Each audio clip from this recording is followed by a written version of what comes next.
Today, we're going to be talking about team members. So, what we all know as great business owners, we can't build a great business alone. We have to have a perfect plethora of team members helping us to elevate our business success.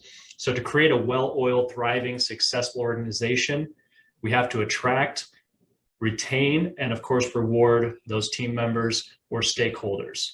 I don't like to use the word employees much anymore. This was taught to me by a mentor recently here in town. And just the thought process of that has been in my head a lot this weekend as well. But when you introduce an employee to somebody, they feel belittled, right? So if you can introduce them as partners, as team members, as stakeholders, you're elevating them as you're all going towards one vision. And I've been thinking a lot about that lately. So whatever we can do to just elevate whoever we have on our team or whoever's coming onto our team, we need to look at it from their perspective. They're part of our team. They have a stake in the company. They should be stakeholders. So another good mentor friend of mine, Ron Carson, he told me a long time ago, attracting talent. If someone has a great attitude, I can teach them anything. But if they have a terrible attitude, I can't teach them anything. So we have to always think about that too when we're hiring and seeking out new talent for our organization, that we can always train the right person. They have to have the right personality first, and we can train them anything. But as soon as somebody has a terrible personality or they're toxic, not only is that going to spread like cancer in your organization, you won't be able to teach them anything new because they're stuck in their ways. They don't want to learn.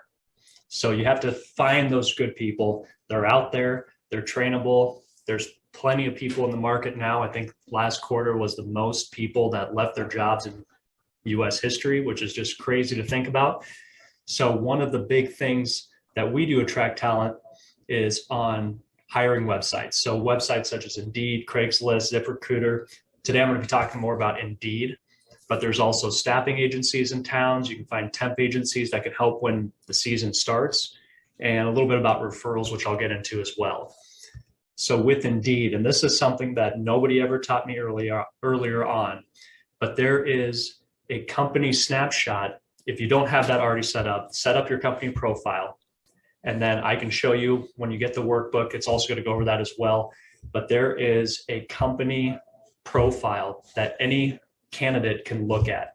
And this, I've never seen this before until this last year or two. But that's where you'll have your logo, your company biography.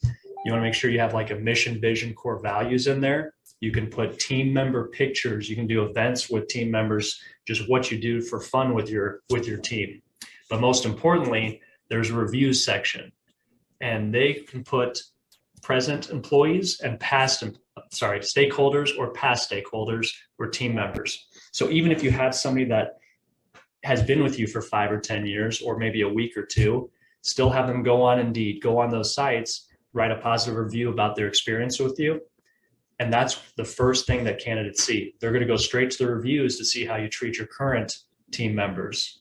But even the people that have left, even if it's on good terms, reach out to them, see if they can write a review of what their experiences with you was like before they moved out of state, before they left town, before they went to a completely different industry, because people are also looking at that. How well do people recognize your company after they leave you? Like we always want people to be better, right? But what was their experience in the time that they were with you? So when other candidates see that, it's so powerful, because then they would rather work with you than somebody that maybe pays a little bit more, but there's horrible reviews on their website, on their Indeed, on their ZipRecruiter. So that is something very important to look at first, is the company profile, build it out, make sure it covers all aspects of your business. Another key thing with Indeed that I found out was the difference between sponsored and open positions. So sponsored, it's going to require a dollar amount, and that's going to get you in front of X amount of people per day. And depending on what area of the US you are, I mean, Indeed's just what works really well in my area. So maybe ZipRecruiter works well for you, or Monster.com. But there is ways on Indeed to have open positions where you don't need to pay anything to have a position open. So for us, we have 4 positions that are open 365 days a year that people can still see. They can still search and it'll still pop up, but it's not going to be an ad placement at the top. So even in the winter months when nobody's putting ad money behind their post, behind their positions, it's still going to be available. And the key to that too is when people go to your company profile, they can go in and see all those open positions. They're excited about your pictures. They're excited about your reviews. Hey, what open jobs do they have right now? And they can see all those, and you didn't have to pay anything for that. So those can get people to come in to interview throughout the whole year without spending any money. I think with that, Indeed, you might spend $100, if I'm not mistaken, for a yearly subscription, but you don't have to pay the extra sponsored ads. And even when you're writing those positions, you want that to be as professional and open as possible. So quick, brief summary of the core values, quick, brief summary of your mission, vision, statement. What objectives do those positions align with day to day to complete the task, competencies and skills. And all this will be in your workbook too, so you don't have to write it all down, but any required education experiences, like you need to lay this all out. Otherwise, people are just going to be coming into an interview questioning, is this something that comes with a 401k? Do I get healthcare? What's the schedule like? And another key thing with those descriptions on the postings is during the interview process and review process, if they check all those boxes, you can come back to them in a review. Did you align with our core values? Did you show exemplary showmanship on attendance or, whatever your core values are? So that gives you something that if they applied for that, if you went over it in the review, then you can reward or give them something to work on as well. So having that all up front is very key. That is something that will stay with that employee or that potential stakeholder throughout the course of their career with you. But it's something that you can also reward and bonus on as well. So keeping that all in mind from the very beginning step, because whatever you're hiring that person on, that is what their path is going to be. So the next thing that works really well with us is a referral program. So with our current employee and friends, sorry, I keep saying employee, I'm working through this. This is very new to me. So our current stakeholders, our current team members, we offer a referral program. So anybody that refers over a friend, somebody they met at the gym, wherever they meet somebody, we do a bonus program just based off that. So with somebody that brings in a new team member, we pay them out monthly. So for every month that new referral stays with us, we give them anywhere from $200 to $300 a month, up to $1,000 to $2,000 max. So they get paid every single month that their referral stays with the company, which is great because people don't want to bring in negative people. They don't want to bring in people they don't think are going to work well. So it cancels all that mindset out, and they just want to bring in winners because they want people that are going to stick for the whole period because they're going to get a big bonus. I've had a couple guys that have brought in 8 to 10 different referrals just last year alone. So that's a huge bonus, but we didn't have to also spend any money on advertising open positions. So implementing a referral program, I believe, is a must because your team members know good people and they're going to bring out those great people to an organization, especially if they're incentivized. So that's what works really well for us. We haven't deviated from those two for probably 5 or more years. The referral program and Indeed have been able to staff our entire organization over that time, and we've been very grateful for it. When it comes to retaining, many people struggle with this section because a lot of team members get burnt out with mundane tasks or toxic work relationships, or they just feel stuck and they don't have any opportunities for growth. So one big thing that I recommend you start implementing is either daily, weekly, monthly, quarterly, annually, or all of them, meetings. So it's a great way to include all your team members with information with what's going on in the business, give them a feeling of importance, keep the mission, vision statement alive in their brains every day of what they're all helping to create in your organization. But some other big things that you can bring up in those meetings are, like we just did today, like big wins, new promotions that your company is offering, what work could be improved on, or where do you see new potential? introducing new team members, any goals that you guys have hit, sales closed by the team, any projects that turned out amazing, and of course, just recognizing and giving praise to where it's due. So just taking 5 minutes, even a day, or one-on-one or weekly with each division, each crew, to go over that stuff, it makes them feel like they're actually part of something bigger. Instead of just, here's your list, go out, you don't want to see each other. That's so negative that people just think that they're in that employee mindset instead of a stakeholder into something bigger. So including them in that, in those company milestones, it won't only just make them feel good, but it's a way for everybody to celebrate. As the company grows, everybody's salary is probably going to go higher as well. So the excitement of increased performance, increased capabilities helps the company's success overall. The next thing to keep everybody, sticky, as I like to call it, is a progression chart. So this is for each individual duty or position in your company, in your organization. So they should have a vision of what you want or where the company's going to go. Let me rephrase that. So a progression chart is going to it's going to align with your 10-year goal. And you're going to have a set, clear plan for anybody in that organization, in that position, from the person just starting out as a trimmer or an office staff or a landscape foreman. They need to see what the possibilities are. So if they start out as a mower, they need to know, how do I get from mowing to a foreman? How do I get from foreman to a area manager or a mowing manager? How do I go from a mowing manager to a regional supervisor? And have all of the pay listed out, have all the duties listed out. Here's what your daily tasks are going to look like. But when you have that open and visual for everybody to see, they know that, okay, if I'm not doing this, this, and this, and this, I can't move up to the next step. So you rely on that as your review. That's what you implement for, here's what we need to work on this quarter. So it gives everybody a set vision of what's possible. If somebody wants to make $100,000 a year, here's how you do it. But you have to do this, this, this, this, this.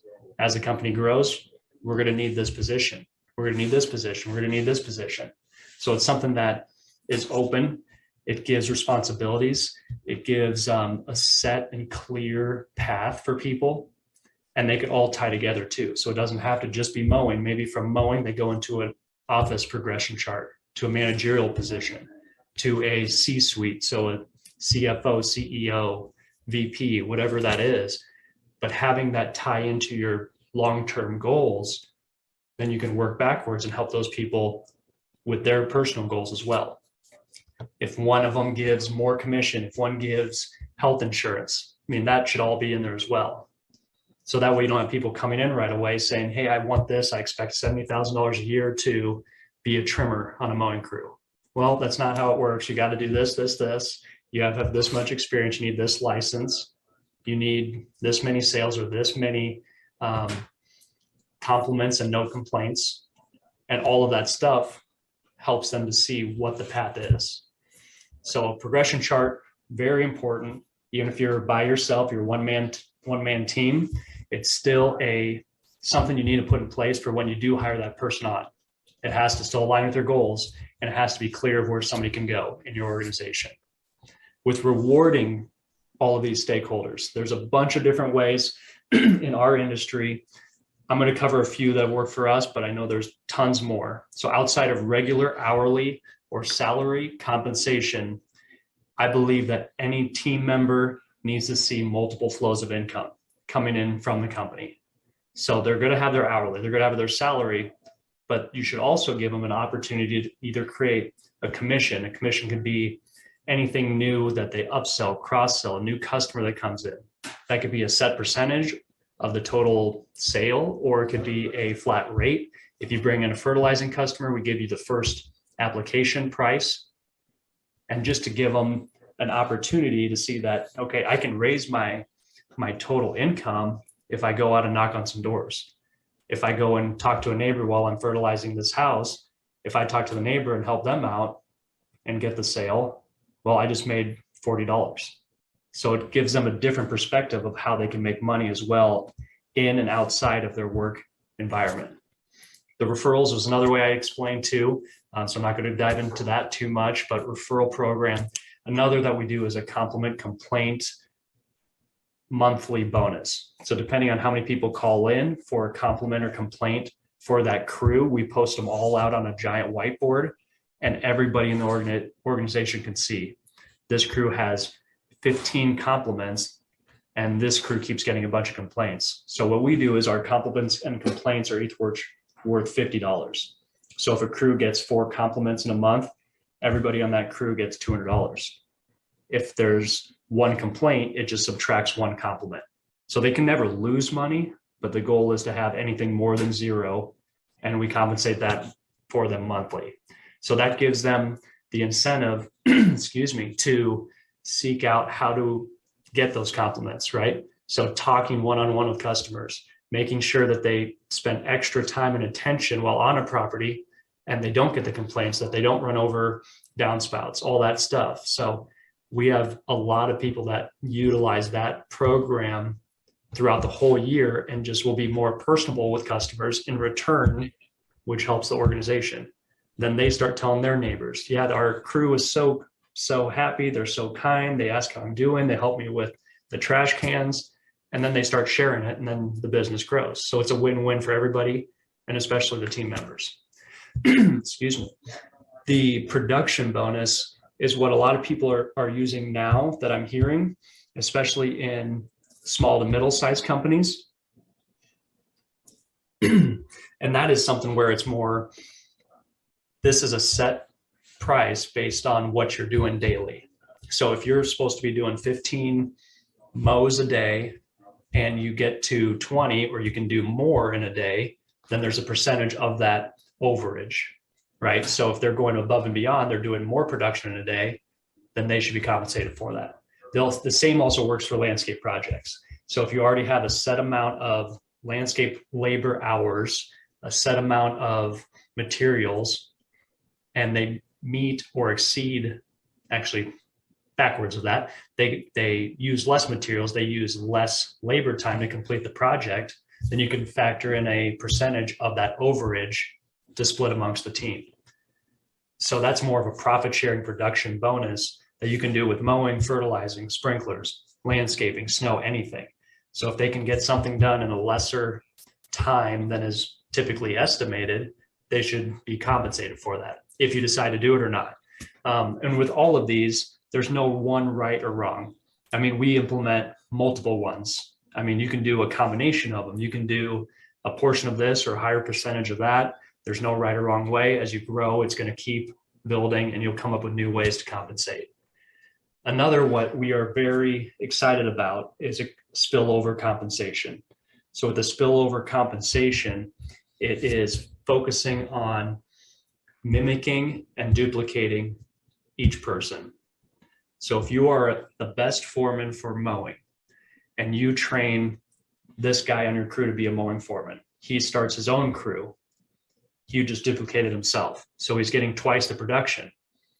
But if he can do that 3 different times, then he's going to get a percentage of all 3 of those crews that he duplicated himself, because he's a great teacher. He knows what he's doing. He's hitting all the right targets. He's hitting all the right goals.